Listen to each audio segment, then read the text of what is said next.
No que a este simposio e esta sección en concreto lle afecta, a creación das Irmandades da Fala no ano 1916 supón o comenzo dun ciclo que despois desta data coñecerá outros dous feitos fundantes de especial importancia.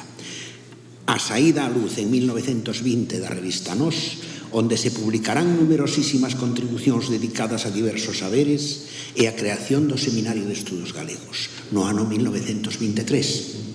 Institución que concentrou ata 1936 a investigación sobre e dende Galiza.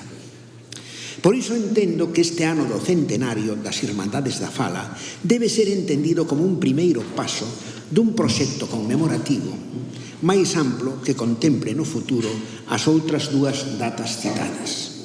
Quere iso decir que todo o que acabo de decir indica, repito, que teño a seguridade de que tanto os presentes como outros futuros participantes verémonos, baixas por circunstancias da vida aparte, dentro de moi poucos anos para retomar con renovadas perspectivas os temas que hoxe imos tratar. Entendo que nas contribucións presentadas á sección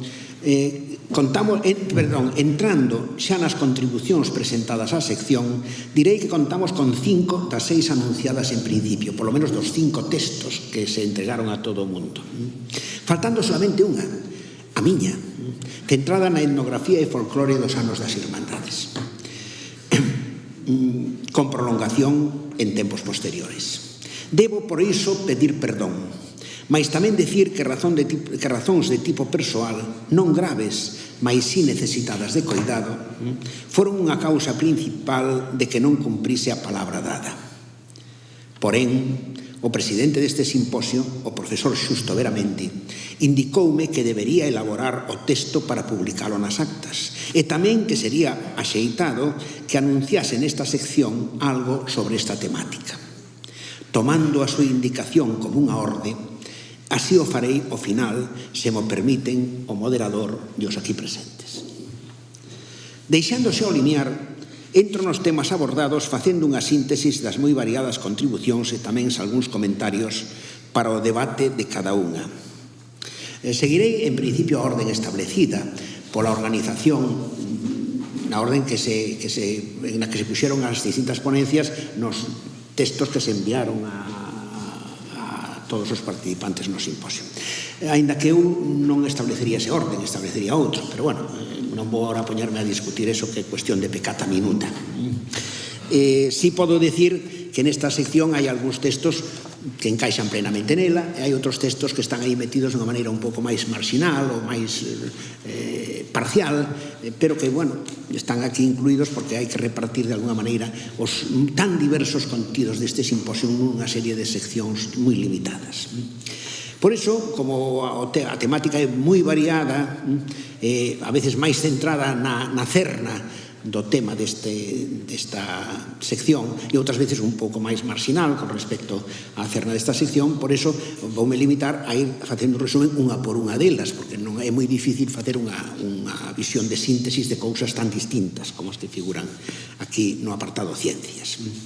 E irei, por tanto, unha por unha. E comenzo pola primeira, en demanda das raíces, a arqueoloxía do noroeste peninsular nas primeiras décadas do século XX, da que son autores o profesor Francisco Calo Lourido e a profesora Teresa Soeiro. Esta contribución estructúrase nuns parágrafos introductorios e a seguir nos 7 apartados que abranguen a actividade arqueolóxica e os principios interpretativos desenvolvidos nas últimas décadas do século XIX e as primeiras do XX en Galicia e Portugal.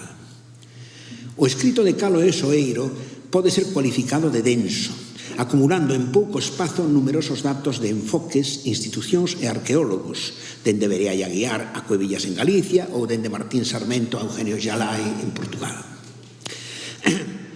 Con todo, creo que a esencia do escrito está en dous aspectos de orde diferente. Un é o de salientar a figura de Florentino López Cuevillas, membro das Irmandades, da xeración Nós e do Seminario de Estudios Galegos, como o gran creador dunha síntese científica da nosa pre- e protohistoria, a partir duns principios en xeral de carácter difusionista e máis concretamente invasionista, na liña do que estaban a facer en Europa e España investigadores como Pedro Bos Limpera. En canto ao segundo, consiste na radical división entre Galicia e Portugal no que se refire á construción dunha arqueoloxía da nation building.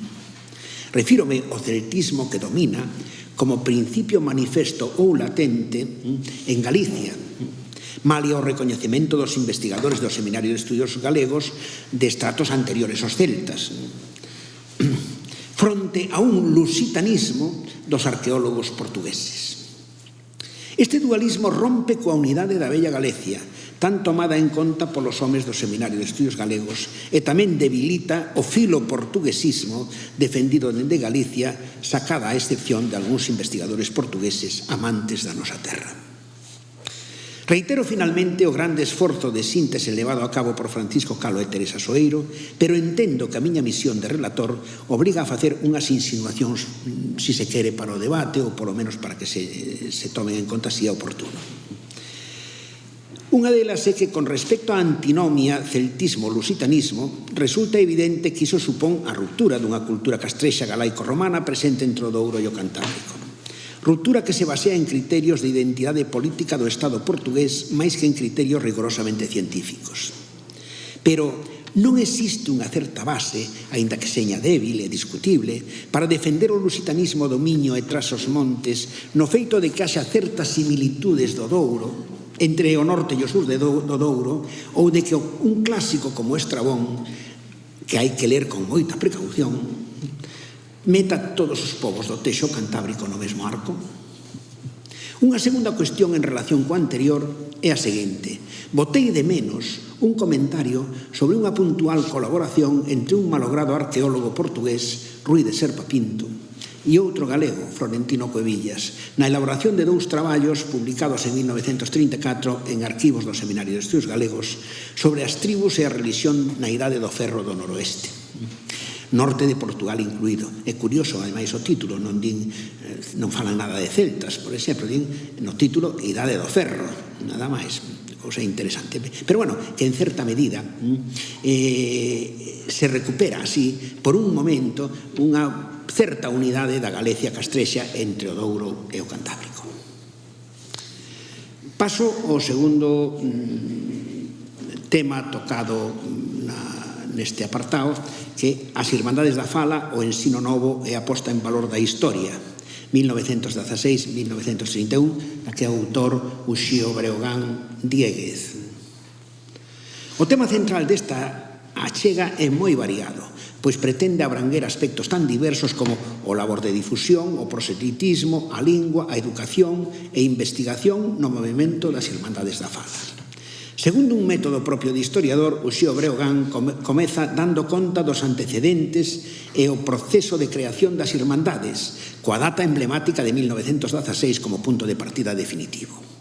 A seguir desenvolve o primeiro apartado da cerna do seu escrito, a estructura organizativa e proselitismo, que así se titula, a través dos medios de comunicación, sobre todo a nosa terra.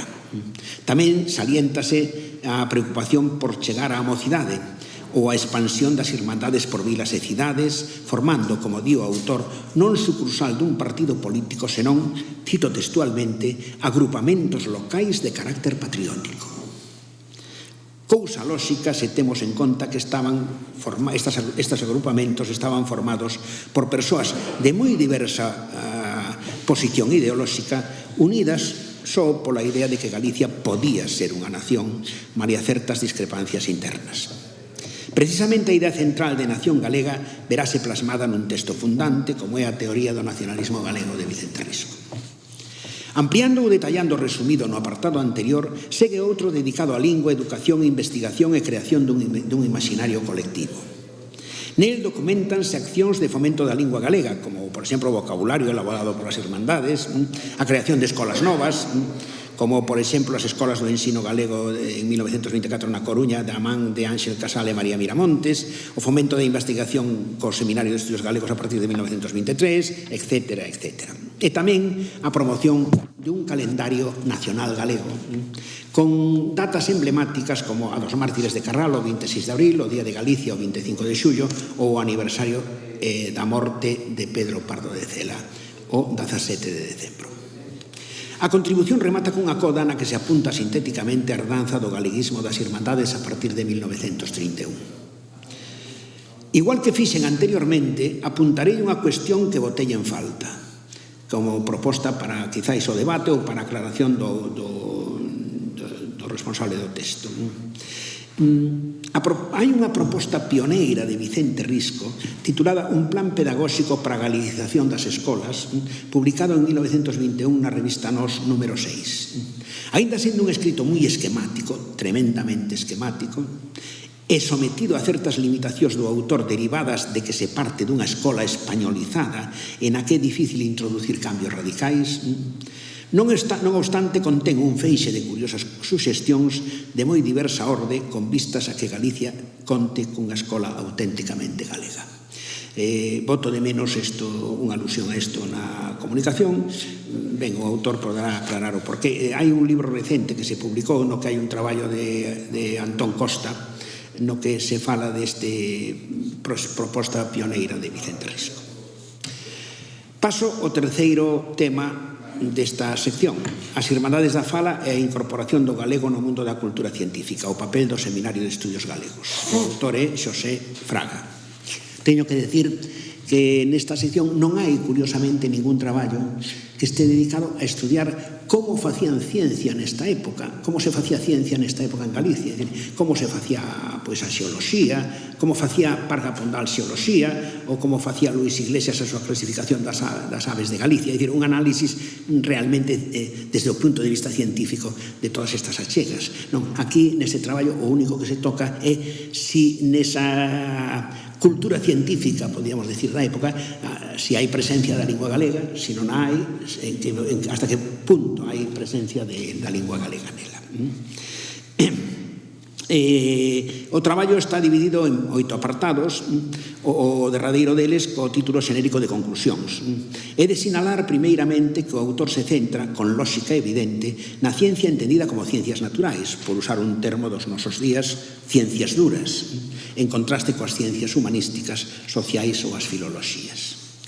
Como aviso inicial, advírtese que a presenza da lingua galega neste ámbito era nula, polo que se carecía dunha tradición previa, feito que contrasta coa importante incorporación de científicos e institucións científicas na Galicia desa época, como a Misión Biolóxica, o Laboratorio do Instituto Español de Oceanografía, a sección de Ciencias dos Seminarios de Estudios Galegos, etc., etc.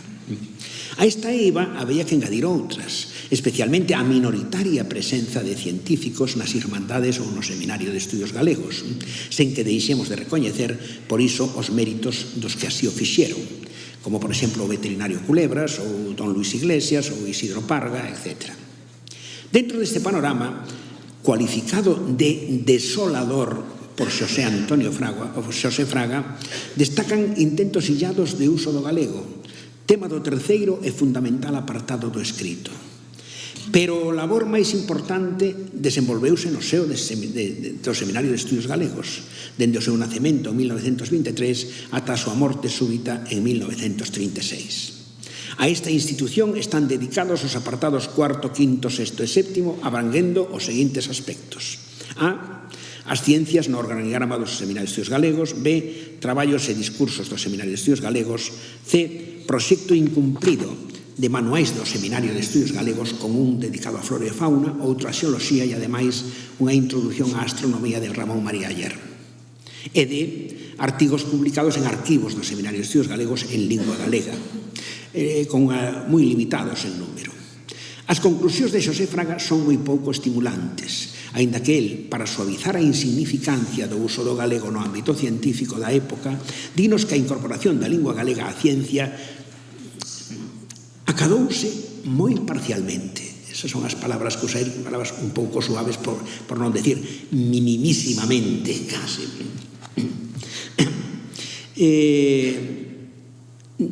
con esforzos, sí, pioneiros en revistas como Nós e en arquivos dos Seminarios de Estudios Galegos.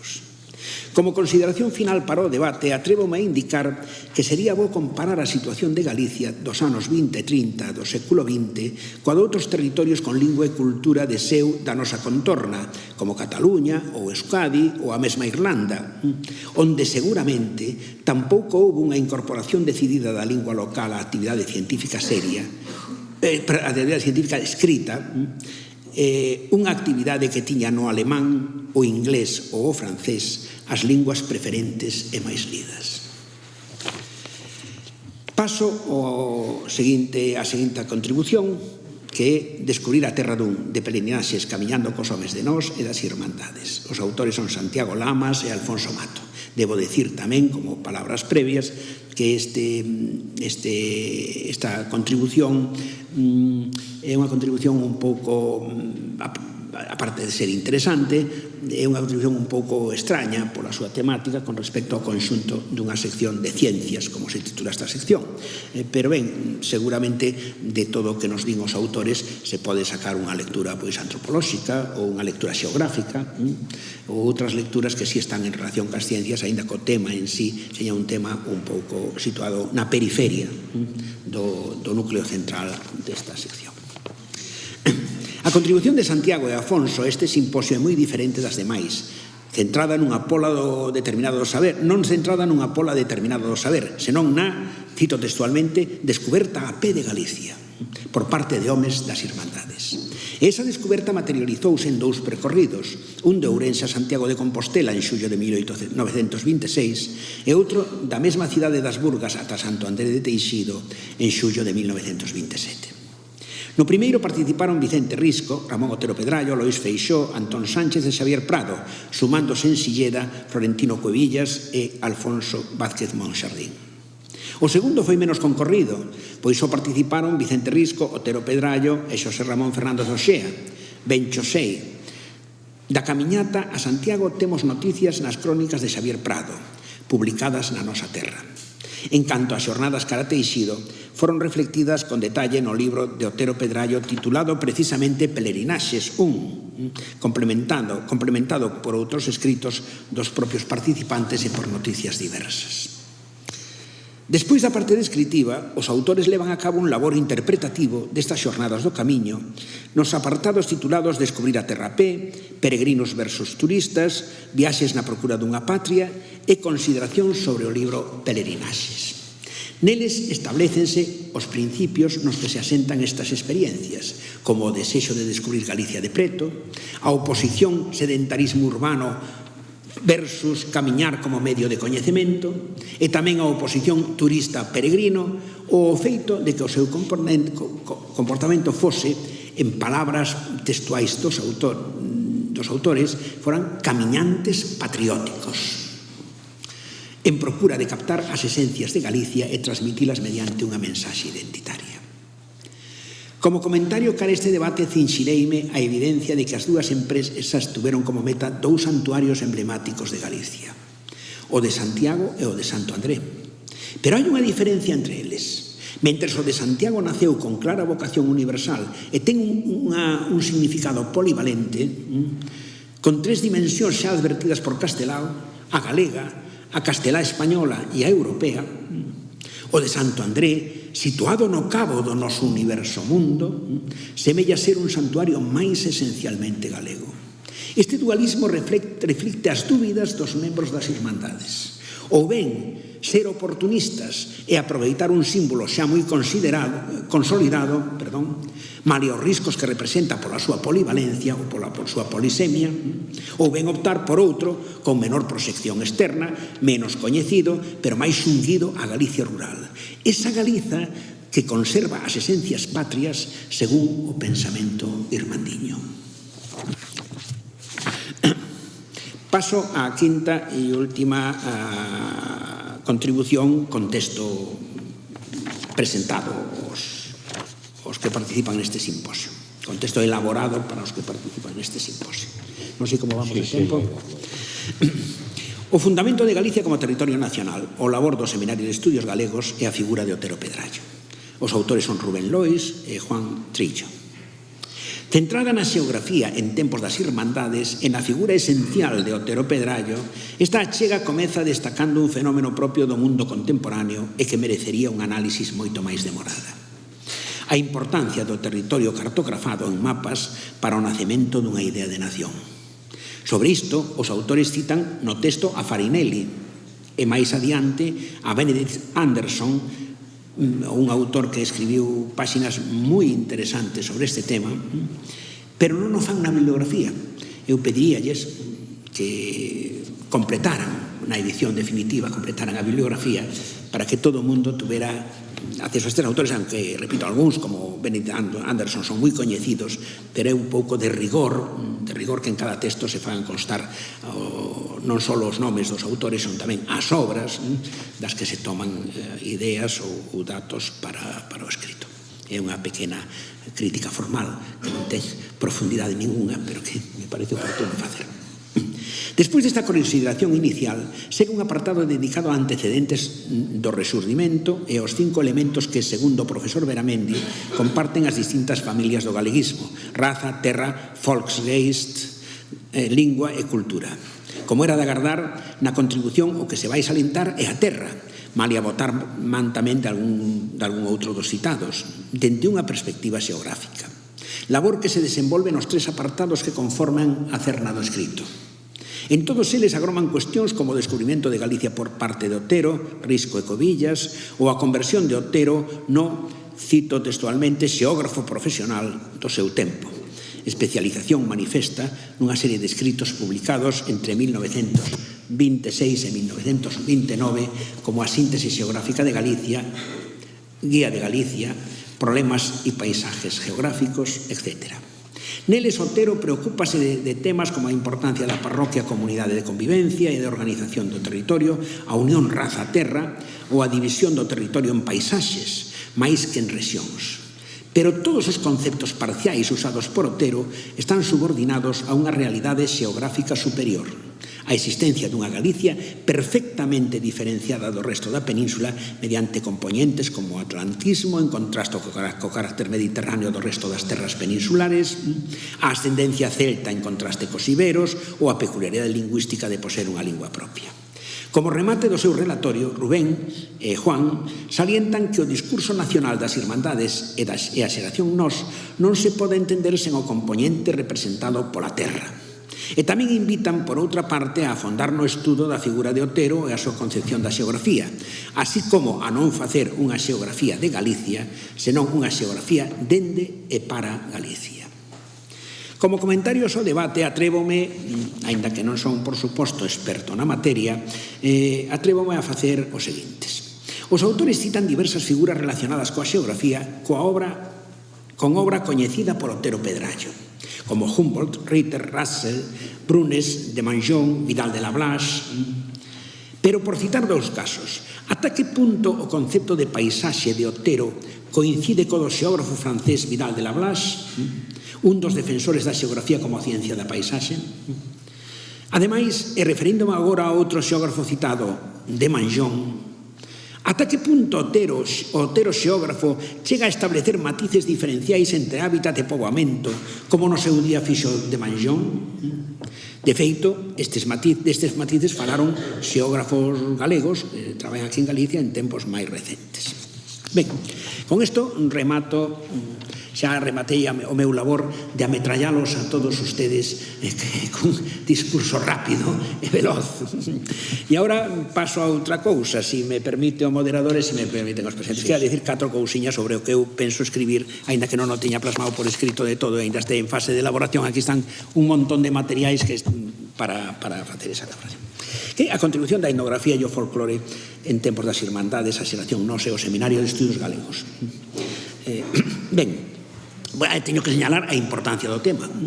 Si temos en conta que para os homes das Irmandades, despois para os da xeración Nós e tamén despois para os Seminarios de Estudos Galegos, pois o mundo labrego, en certa medida o mundo mariñeiro, era o que conservaba o artesán, era o que conservaba as esencias de Galicia, pois vai de por sí que haxa que facer algo de etnografía e de folclore para poder profundizar nesas esencias e poder coñecer as características desa cultura étnica, podíamos decir, que pode servir de soporte ao proceso de nation building que están levando a cabo ou que intentan levar a cabo as irmandades.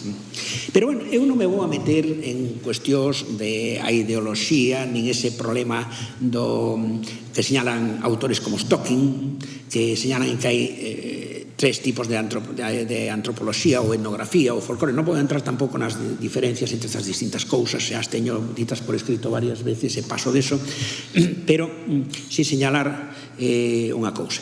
Stocking distingue unha etnografía e folclore da nation building, outra do imperio, hai tamén unha etnoloxía ou antropoloxía do imperio, e hai unha terceira que se chama antropoloxía internacional, que é a máis recente, aínda que eu non este moi de acordo con esa última clasificación, pero, bueno, non é cuestión de pararme aquí neso. Tamén hai unha diferencia establecida por un antropólogo español, que é Joan Prats, entre o que chama el o discurso antropolóxico universalista e o discurso folclórico, sobre todo aplica aquí a España, ao Estado español, o discurso folclórico, que é un discurso máis localista, máis enxebrista, máis así de micro-nation building, máis ou menos. Todos estes conceptos son discutibles, pero, bueno, para seguir adiante, non pararme neso porque non teño tempo, pois decir que, ben, admitamos que os homes da xeración nos fai un discurso de nation building, aínda que iso é certo solo hasta certo punto. En certos textos programáticos ou en certos textos de tipo xenérico sí que se programan certas cousas que son claramente, están pensadas para soportar unha idea de nación galega, pero despois cando fan traballo de campo etnográfico normal e cando publican os seus resultados comportanse como etnógrafos corrientes e molentes. Cando don Xaquín Lórezo Fernández escribe sobre o liño Yalá, non hai ninguna sola línea donde se diga que Galicia é unha nación, non hai ninguna línea para nada donde se diga que o liño Yalá é un símbolo da nación galega, non hai a descripción de un traballo habitual do mundo rural, como era a elaboración do liño e a elaboración da lá, con todas as súas fases, as súas consecuencias, etc. Tanto en moitos casos comportanse como etnógrafos estricto sensu, non se comportan en ese sentido que decíamos antes. Hai unha cousa moi importante que tamén se pode señalar, o celtismo, que tamén señalan os autores da arqueoloxía. Sí, celtismo sí, pero... digo pero. Por exemplo, un exemplo, Risco, no seu ensaio para unha organización da literatura popular galega, ou oral galega, ao principio fai unha declaración xenérica de que, bueno, que hai unha cousa moi xenérica de que hai unha especie de esencias de raíz racial celtas, pero despois ao final sorpréndenos dicindo que o home galego é un homo infime latinitatis. Que, por certo, que isto de infime latinitatis eu creo que procede de Dicaña. Sabes que no século XVII Dicaña publicou un glosario, Glossarium antique et infime latinitatis. Eu creo que Risco toma de aí de unha maneira directa ou indirecta, pero, bueno, tampouco entro neso, porque, en definitiva, celtismo sí, pero un celtismo máis como principio programático xenérico máis que no labor de traballo diario que moitas veces non aparece por ningún lado, aparece moi pouco. Asunción do difusionismo, igual que pasa en arqueoloxía. Eu digo que sí, pero tamén, pero con peros. Difusionismo sí, pero por poñer un exemplo, e xa non sigo adiante para non agarrar. Cando Filgueira Valverde escribe a Festa dos Mallos, é verdad que cita autores que son claramente defensores dun difusionismo, de uns principios difusionistas da cultura, pero logo deles cita a Fraser, que pasa por ser un dos grandes representantes da teoría evolucionista. Tamén habría que distinguir que a nivel de toda Europa e a nivel da propia escola histórico-cultural alemana, o propio Grebner, por exemplo, lle pasaba igual. Grebner en algunhas cousas sí que era difusionista, sobre todo nas cousas de comparación de elementos materiais, que era o que el facía a nivel de museo, pero despois, por exemplo, el aceptaba perfectamente as teorías sobre a orixe da religión dos evolucionistas. Non era tampouco un difusionista puro e esencial. E, en realidad, o que son todos estes etnógrafos galegos e folcloristas da época son uns eclécticos, no fondo. Uns eclécticos historicistas que buscan na etnografía unhas posibles raíces históricas que podan xustificar a singularidade do pobo galego. Hai outro aspecto, e con isto se acabo, moi importante. E é que eles sí que implantan unha cousa, que implantan o traballo de campo directo. É dicir, mentres que no século XIX se usaba moito enquisas ou datos indirectos tomados a través de médicos, a través de curas, etc. Ahora non, ahora eles empezan a ir ao campo e empezan a recoller os datos directamente do campo. Incluso fan campañas como a que dará lugar despois a Terra de Melide, onde hai un apartado de etnografía e folclore moi importante. Empezan o traballo de campo. Agora ben, non podemos confundir ese traballo de campo que fan eles co traballo de campo, ca observación participante que defenderá despois, inmediatamente despois, a antropoloxía funcional estructuralista. A antropoloxía funcional estructuralista que empeza a ponerse de moda a través, por exemplo, dos escritos de Malinowski nos anos 20, que ainda podían os homes do seminario enterarse desa teoría, pois van a estar totalmente ausentes. Es decir, os homes do seminario ignoran e descoñecen totalmente. Eu entendo que non leeron ninguna línea do que escribiu Malinowski ou do que escribiu Radcliffe Brown nesa liña tal. Tampouco leeron, curiosamente, casi nada ou nada o que da antropoloxía norteamericana iniciada por Framboas, que ademais unha antropoloxía que iría moito mellor a eles, encaixaría moito máis no seu esquema mental, nos seus obxectivos mentais, podríamos decir, porque aí, por exemplo, a Escola de Boas americana crea a idea de área cultural ou de provincia cultural, que encaixaría moi ben pois ca idea de provincia etnográfica ou de Kulturkreise que eles manexaban tomando da Escola Histórico-Cultural Alemana. En definitiva, teño que decir que se chegáramos a unha conclusión, diríamos que son eclécticos, beben do que poden, collen datos de onde poden, que lles chegan a eles, ignoran totalmente porque non chegaba aquí, ou porque non leían inglés, ignoran toda a produción anglosaxona por completo. E despois hai que preguntarse outra cousa que tamén é seria, que eu vexo que neste simposio debía de preguntarse en máis seccións, e hasta ahora non habían preguntado a ningún. E non só o que eles importan de fora para crear a súa teoría, senón que aportan eles a fora. É dicir, teñen unha proxección en ese exterior, influyen eles ca súa etnografía e co seu folclore noutras terras, noutros sitios. Bueno, pois hai que decir que salvo un pouquiño en Portugal e algo no resto de España, do demais, nada de nada. Non teñen proxección internacional ninguna. Sinto este xarro de auga fría para rematar as miñas palabras, pero eu creo que temos que empezar a ser realistas e saber admirar a estes homes, pero tamén saber recoñecer as súas limitacións. E con isto remato.